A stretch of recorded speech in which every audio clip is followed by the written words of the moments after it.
Արդարությունը ոչ թե խոստում է, այլ իրավունք։ 7 տարի առաջ հնչած խոստումների մեջ էր մտնում նաև արդարության պահպանումը և արդարադատության վերականգնումը։ Սակայն այն ամենը, ինչին մենք ականատես ենք լինում մեր օրերում, տրված խոստումների լրիվ հակառակ իրողությունն է։ Համակարգ, որտեղ արդարություն ասվածը միայն թղթի վրա է, միակողմանի, բացառություններով ու կողմնապահությամբ։ Արդարությունը գործում է միայն այն մարդկանց համար, ովքեր համախոհն են իշխանությունների,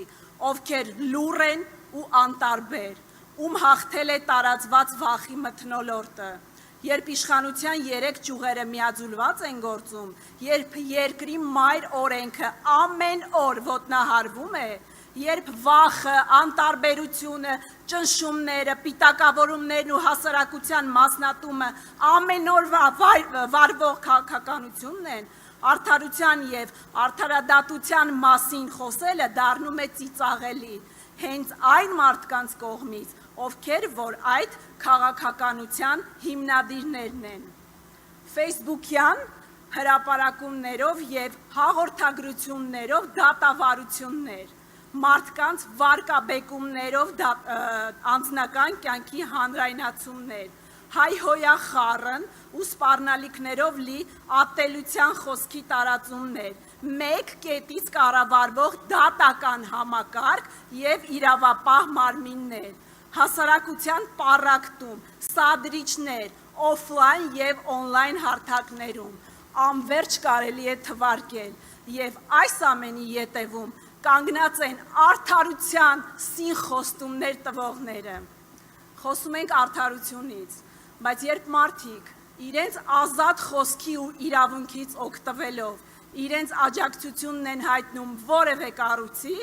ձերբակալվում են, իսկ որոշներն էլ, ովքեր բացահայտորեն ամենաբարձր ամբիոններից կանգնած հայհոյախառն զրպարտանքներ են տարածում, շարունակում են իրենց գործունեությունը։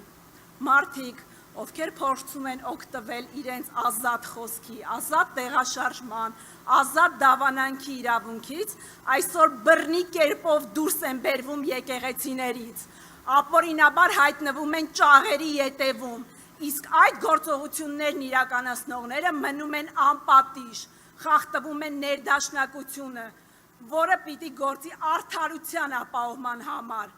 տիրում է կողմնապահություններով արդարությունը, որը ավելի վատ է, քան անարդարությունը։ Ժամանակներ, երբ պաշտոնները տրվում են ոչ թե արժանագույնի, այլ այս կյանքում իրենցից ոչինչ չներկայացնող թույլ անձնավորությունների,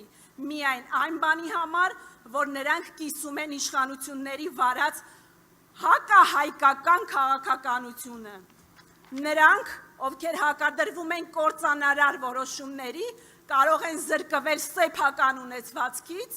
նրանց միջոցները կարող են պետականացվել և մսխվել։ Ապրում ենք ցավալիորեն մի ժամանակաշրջան, երբ ոստիկանը գերի է իշխանության քմահաճույքներին, երբ պետությունը անարդարությունը փորձում է մտցնել եկեղեցի, երբ իշխանությունն իր աջակցությամբ փորձում է քանդել եկեղեցու հիմքերը, կեղծ հոգևորականներով, կեղծ հավատացյալներով ու հասարակությունը պառակտելով։ Մենք բոլորս ուզում ենք արդարություն, բայց այն նվեր չէ, իշխանությունը պետք է տա մեզ, այն շռայլություն չէ, արդարությունը մեր հիմնարար իրավունքն է, բոլորով միասին վերականգնելու ենք արդարությունը, բոլորով միասին վերացնելու ենք կոռուպցիան, բոլորով միասին կառուցելու ենք մեր երեխաների համար արդար և բարեկեցիկ երկիր։ Եվ մենք կունենանք այդ ամենը, ոչ թե որովհետև մեզ կնվիրեն դա, այլ որովհետև մենք ինքներս կհասնենք դրան։ Մեր ձևով, միասին, որպես զորեղ ժողովուրդ, ով հավատում է արդարությանը և հասնելու է դրան, ուժեղ առաջնորդի Սամվել Կարապետյանի ուղեկցությամբ